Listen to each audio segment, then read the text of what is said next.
હો રાજમાતાને અભિનંદન છે. મને બોલાવવાનું કારણ? તમને આપણા રાજા બોલાવે છે. ઓહો કે મહારાજાને પ્રણામ છે. પ્રણામ છે દેવીને. મને બોલાવવાનું કારણ રાજન? હો દેવી, હું ફોકણગઢના રાજમાં ફરવા માટે ગયો. મને ખેડૂતો, રાયકાઓ, હરિજનવાસમાંથી એક બેન મળેલા. આ બધા મને વાજ્યા કરીને પુકારે છે.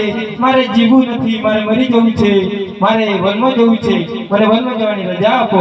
ઓહો કે રાજન, તમને રજા નહીં મળે. રજા કેમ ના મળે? એમ કે આપણી મોટી દીકરી સગુણા આજે 20 વર્ષના હૈયે થાય છે, તો તેમનું લગ્ન કર્યા પછી જ તમે વનવાસ જઈ શકશો. હો દેવી, સગુણાનું લગ્ન કરાવી દઉં, પણ મને વનમાં જવાની રજા આપશો ખરા ને? ભલે રાજન. તો તમે રંગમેલ પધારો. હું આપણા નગરમાંથી સારા એવા બ્રાહ્મણને બોલાવીને સગુણાનું સગવડ કરાવીએ છીએ. હા રાજન. હવે